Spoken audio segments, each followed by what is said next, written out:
Halo teman-teman semua, Assalamualaikum warahmatullahi wabarakatuh. Selamat datang di channel RDAFJ. Sebelum Anda mengikuti video ini, silakan subscribe terlebih dahulu channel RDAFJ dan aktifkan loncengnya untuk mendapatkan notifikasi video-video terbaru dari kami. Jika video ini memberikan manfaat untuk Anda, jangan lupa berikan like dan tinggalkan tanggapan Anda di kolom komentar. Terima kasih atas partisipasinya. Let's enjoy this video. Oke teman-teman, di video kali ini mari bersama-sama kita lanjutkan studi kasus kita yang sudah kita kerjakan pada part-part sebelumnya ya, mengenai proyek sistem informasi pengolahan data nilai mahasiswa, yang dimana pada video sebelumnya kita sudah buat database, kemudian kita sudah buat desain programnya, lanjut kita buat koneksinya ya dari form ini ke database.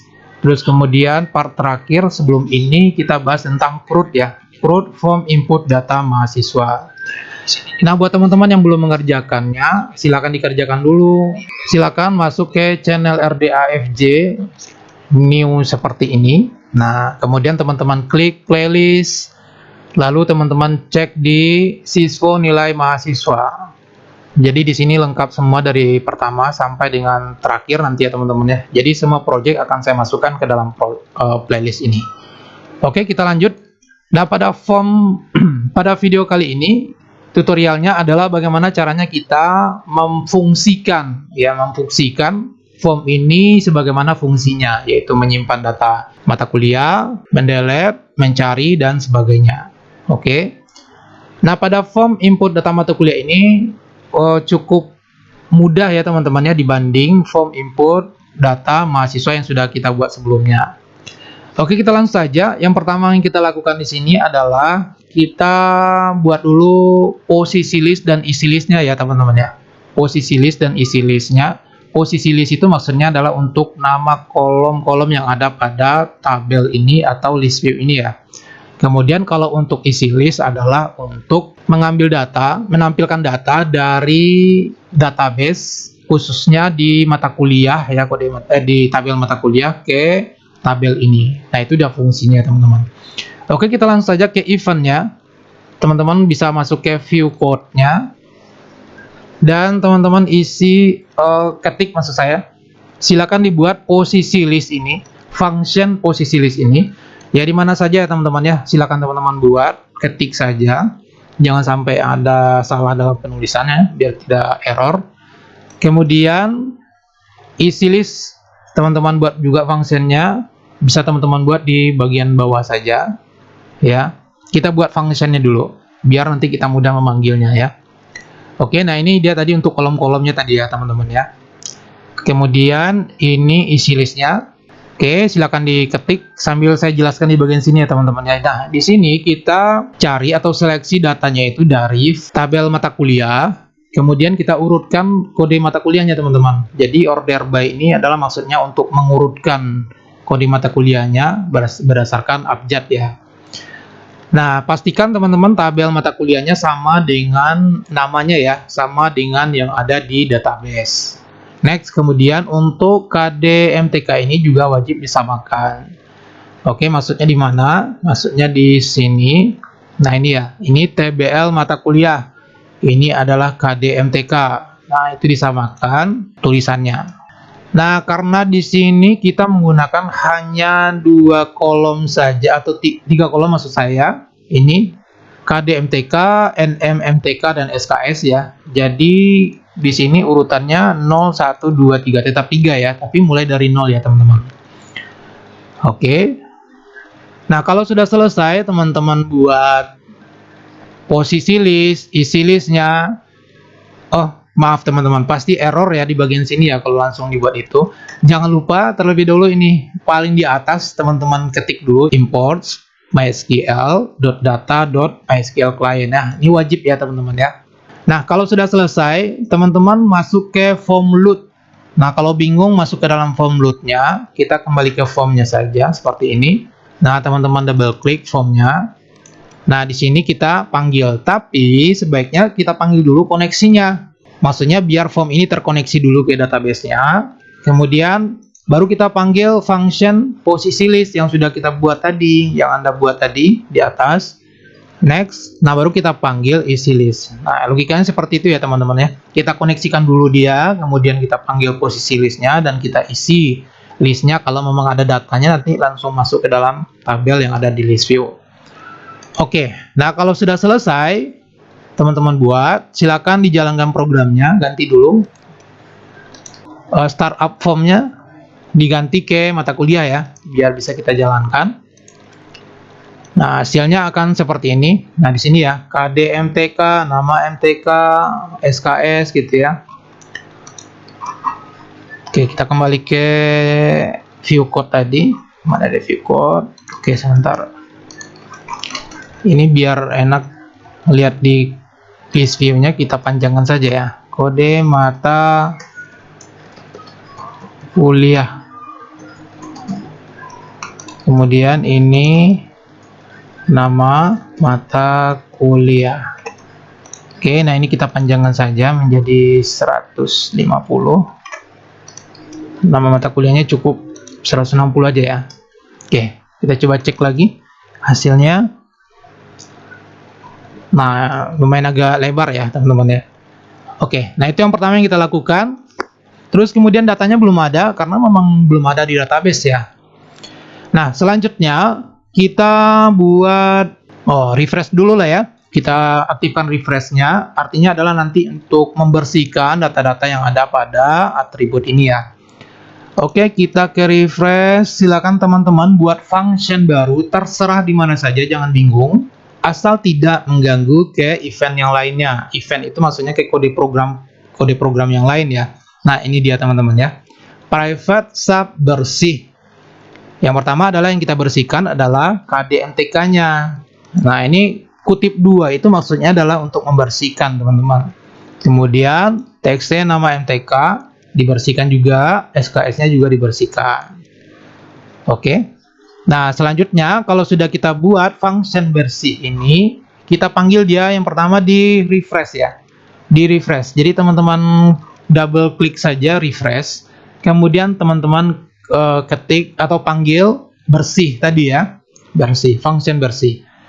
Nah, di sini juga kita panggil isi list supaya nanti bisa merefresh juga listnya, list view-nya ya, itu kita panggil juga nanti. Oke, sehingga kalau kita coba praktekkan, misalnya nih ada data di sini seperti ini. Nah, kemudian kita klik refresh, maka datanya kosong seperti ini. Berikutnya kita aktifkan tombol save.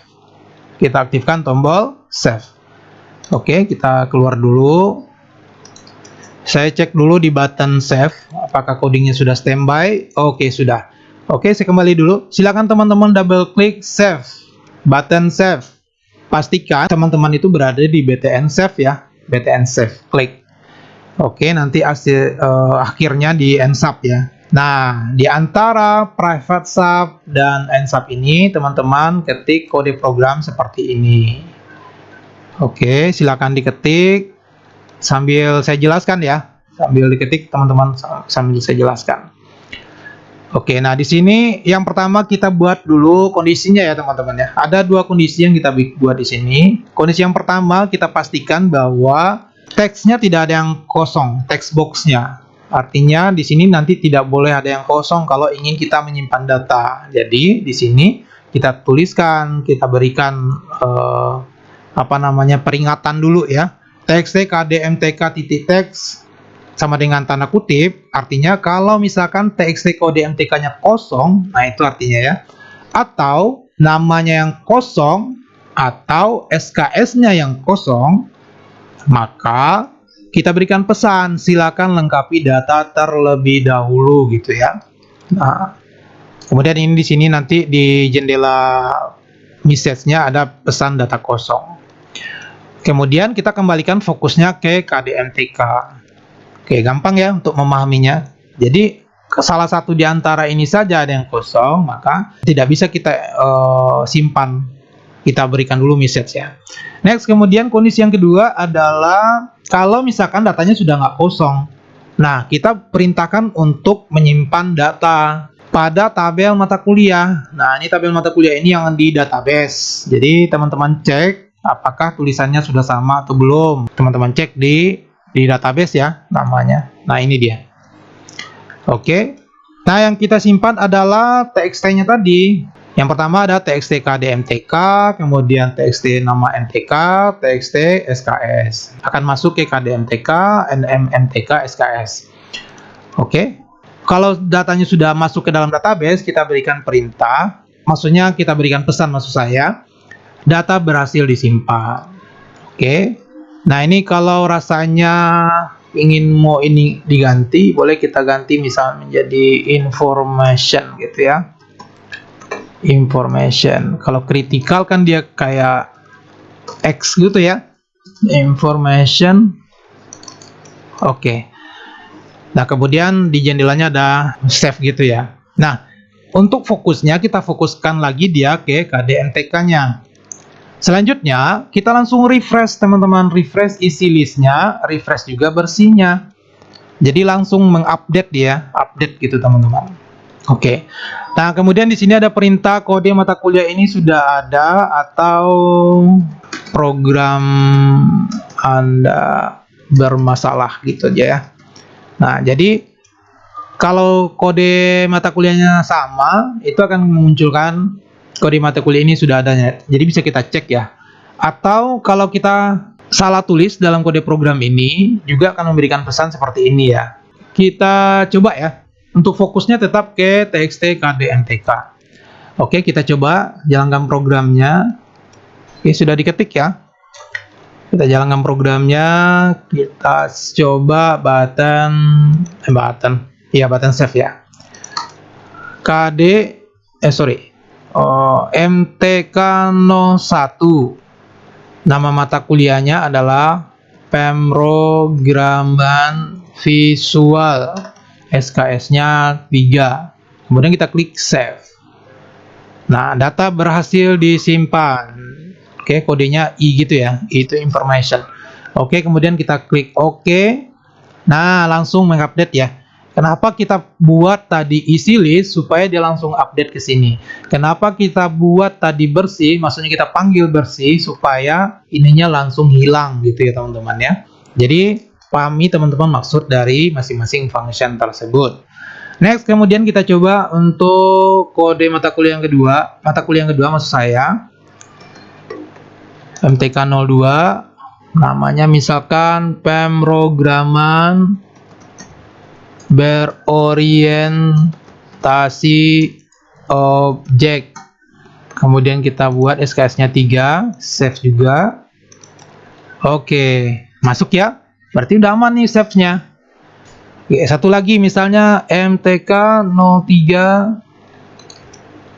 Sistem Informasi Manajemen misalkan. SKS-nya 3 juga, kita save. Oke, berarti button save kita sudah berhasil. Jadi teman-teman silakan kalau sudah sukses, sudah paham, jangan lupa bilang hore gitu ya.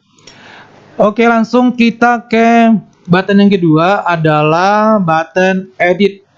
Button edit, coba saya double klik dulu. Nah, sudah ada kode programnya, sudah standby. Jadi silakan teman-teman double klik tombol edit. Nah, kemudian teman-teman buat kode programnya sambil saya jelaskan juga ya. Nah, di sini sama dengan kayak di save tadi teman-teman. Jadi kita berikan message dulu atau pesan dulu kalau datanya masih kosong.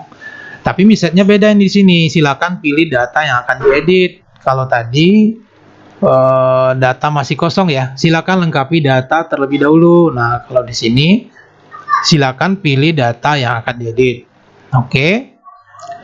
Next, kemudian di sini kita buat untuk pesan di apanya ya, di jendelanya pesan data kosong gitu. Pesan data kosong, oke. Next, kemudian txt kdmtk-nya kita fokuskan ke sana aja.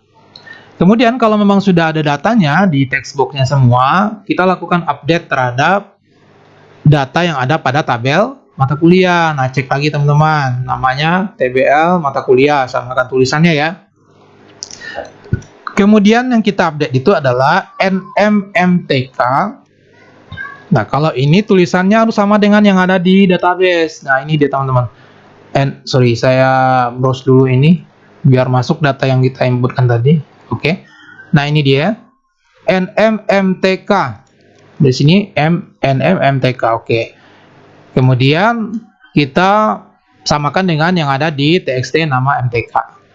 Next, berikutnya ada SKS. Di sini SKS ya. Oke, samakan dengan yang ada di formnya txt SKS. Berdasarkan apa kita mengeditnya? Berdasarkan atribut KD-MTK. Nah, ini ya, KD-MTK. Oke, kenapa KD-MTK? Karena kita sudah menjadikan kode mata kuliah itu sebagai primary key. Oke. Nah, pertanyaannya kalau misalkan kode mata kuliahnya yang bermasalah itu gimana, Pak? Maksudnya ada yang salah. Ya udah, berarti kita hapus aja dulu datanya. Kita buat lagi yang baru, nah gitu ya. Oke. Nah, setelah itu, setelah berhasil, maksudnya setelah kita simpan, kita refresh lagi isi listnya ya. Kita refresh lagi isi listnya. Kita bersihkan lagi data-data yang ada pada text box. Nah, ini dia ya. Kemudian fokusnya kita kembalikan lagi dia ke txt mata kuliah. Dan kita berikan pesan yaitu data berhasil diedit. Oke, ini kita ganti ya. Jadi ini ada yang komplain semalam, Pak, gimana caranya kalau kita ganti simbolnya bukan kayak silang gitu. Oke, kita ganti kayak information. Oke, nah edit data. Next, kemudian di sini ada data gagal dikoreksi. Nah, ini bisa terjadi permasalahannya adalah dari kode program kita ya. Jadi kalau teman-teman mengalami mendapatkan pesan seperti ini, data gagal dikoreksi, silakan teman-teman cek lagi untuk kode programnya, mungkin ada yang salah, entah tanda kutipnya, entah itu sama dengan yang nggak ada, komanya mungkin yang hilang gitu ya. Nah, teman-teman cek saja. Oke. Sekarang kita coba jalankan programnya. Nah, kita untuk mengedit nggak mungkin kita ketik dulu di sini datanya. Kita nggak mungkin ketik dulu datanya. Tapi kita langsung data yang mana yang akan kita edit. Misalnya ini. Nah, muncul di sini ya. Misalnya ini muncul di sini. Nah, kita perlu buat kode programnya dulu teman-teman untuk memunculkan data di list view ini ke atribut. Nah, itu dia ya.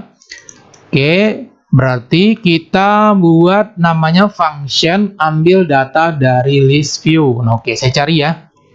Ambil data dari list view. Nah, ini mengambil data dari list view. Nah, silakan teman-teman buat function baru di mana saja terserah, mau di atas mau di bawah, asal jangan mengganggu event-event lainnya. Dan tidak boleh juga di luar ini. Misalnya di atas ini nggak boleh ya. Atau paling di bawah ini nggak boleh. Nah, di bawah ini nggak boleh. Tapi di mana saja terserah, tapi tidak mengganggu ke event-event yang lain atau ke kode program yang lain. Yang manakah dia yang ditulis? Yang ini, mengambil data dari list view. Oke, silakan diketik kode programnya. Saya yakin teman-teman pasti paham di sini karena sudah melalui form input data mahasiswa yang sudah teman-teman kerjakan pada part sebelumnya.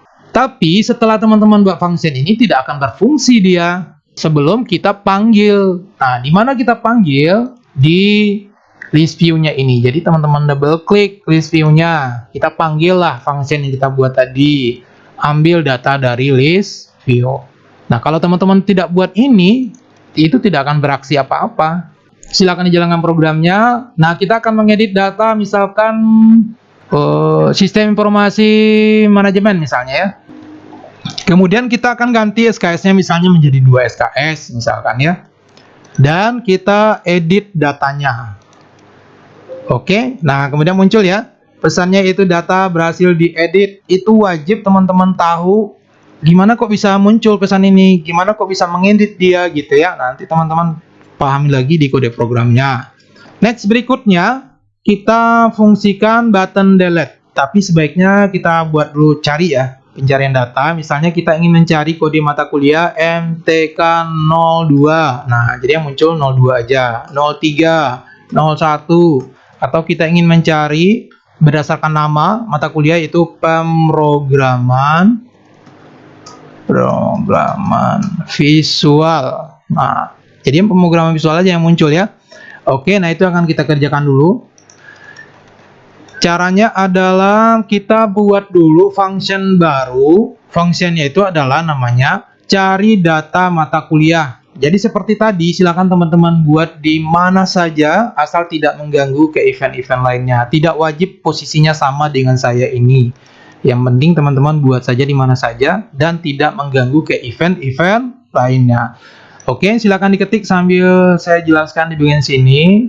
Ini sebetulnya tidak jauh beda kode-kodenya dengan isi list maksud saya. Cuma bedanya di sini kita tambahkan teman-teman. Tambahkan ininya, kode programnya di bagian sini. Where KDMTK like. Nah, ini maksudnya adalah kita akan mencari data mata kuliah berdasarkan data yang kita inputkan pada cari data itu. Ya, TXT cari data. Nah, kemudian juga bisa kita cari nama mata kuliahnya. Ini nama MMTK ini di database ya. Itu bisa kita cari ketika kita ketikkan data nama mata kuliahnya pada TXT cari data. Nah, ini saja perbedaannya dengan isi list kalau nggak salah tadi ya. Oh ya. Nah, kemudian akan memunculkan data-data sesuai dengan yang kita butuhkan saja untuk pencarian datanya. Oke, silakan diketik dulu kode programnya. Saya geser ke samping kanan. Stop, maksud saya pause. Next, kemudian ke kanan lagi. Oke, saya balik ke kiri, ke bawah, ke atas, ke samping kiri, ke samping kanan. Jangan sampai pusing ya. Oke, sekarang kita coba jalankan programnya. Apps nggak bisa ya, harus dipanggil dulu nih cari data mata kuliahnya. Dimana kita panggil? Tentu kita panggil di sini. Di sini kan di sini kita mau mengetik datanya. Makanya kita panggil di sini. Double klik teman-teman. Nah, pastikan teman-teman berada pada TXT cari data text change. Nah, kemudian kita panggil functionnya cari data mata kuliah. Atau teman-teman boleh di sini kan ada buttonnya juga. Teman-teman buat juga di sini ya, cari data mata kuliah. Ya terserah sih kalau mau langsung nggak perlu pakai button ya. Oke. Next, kemudian kalau sudah selesai kita coba jalankan programnya dan kita cari tadi ya. Silakan teman-teman cari berdasarkan MTK 01. Nah, sudah sukses. Kemudian sistem informasi SIS aja udah muncul ya. Oke, berarti sudah sukses. Next, kita akan bahas tentang delete ya. Oke, di delete ini saya double klik delete-nya. Apakah sudah standby kode programnya? Sudah. Nah, jadi teman-teman silakan dibuat kode programnya. Double klik delete dan silakan dikerjakan kode programnya sambil saya jelaskan. Jadi kita buat dulu variabel A bertipe datakan adalah string. Kemudian si A ini menampung data dari sebuah pesan. Pesannya itu adalah benar data akan di-delete. Kemudian kita berikan opsi 2 yaitu OK atau cancel. Kemudian ini adalah keterangan untuk hapus datanya. Next, kemudian kalau kita memilih VB cancel, kalau kita pilih cancel, itu datanya tidak jadi dihapus. Maka TXT KDMTK-nya balik lagi fokusnya balik lagi ke TXT KDMTK. Kemudian exit sub. Nah, jadi nggak jadilah pokoknya gitu ya. Nah, kemudian VB OK. Kalau kita OK kan, belum langsung dihapus nih teman-teman. Diceknya dulu, kita buatkan dua kondisi ya. Apakah si KDMTK ini masih kosong? Nah, kalau kosong nggak bisa kita menghapusnya. Kenapa? Karena kan kode MTK-nya itu adalah primary key-nya, itu yang akan kita hapus. Maka kita berikan perintah dulu, input kode mata kuliah. Oke, ini saya panjangkan saja. Mata kuliah yang akan dihapus. Nah, itu ya. Jadi kita berikan dulu pesan atau perintah untuk memasukkan datanya. Jadi nggak boleh kosong. Kemudian TXT KDMTK-nya kita fokuskan ke sana ya. Next, kemudian kalau misalkan datanya sudah lengkap pada atributnya, baru kita lakukan penghapusan data. Dihapus dari tabel mata kuliah. Jadi cocokkan ya teman-teman yang ada di database-nya. Kemudian berdasarkan apa? Berdasarkan KDMTK sama dengan yang ada pada data pada TXT KDMTK. Oke. Nah, selanjutnya kita refresh lagi isi listnya, kita refresh lagi bersihnya, dan kita berikan message, yaitu data berhasil di delete. Oke. Kemudian, nah ini juga mau dikasih atau diganti maksud saya, boleh juga menjadi information. Oke. Kemudian kalau misalkan ada yang salah-salah dalam kode program kita ini, kita munculkan pesan di sini yaitu data tidak bisa delete. Oke. Jadi itu saja untuk teman-teman untuk delete. Kita coba ya jalankan programnya dan kita hapus salah satu. Aduh sayang ya kalau ini dihapus, sudah rapi. Saya buat ini acak-acakan dulu ya. Nah, ini saja 3 SKS, 2 SKS saya simpan. Oke. Nah, kemudian kita pilih yang akan kita hapus datanya ini. Misalnya saya pilih yang ini, kemudian kita klik delete. Oke. Oke, nah gitu ya. Kalau cancel tadi nggak jadi menghapus dia, teman-teman. Next, berikutnya kita aktifkan tombol Excite. Kita kembali ke formnya, kita double klik exit atau Excite dan teman-teman tulis di sini me.close. Oke, jalankan programnya. Kita klik Excite, kemudian keluar dari programnya. Oke, jadi saya rasa itu saja teman-teman di tutorial kali ini, pembahasan khusus untuk form input data mata kuliah. Semoga bermanfaat. Jangan lupa subscribe, like, dan tinggalkan tanggapan teman-teman di kolom komentar. Terima kasih. Wassalamualaikum warahmatullahi wabarakatuh.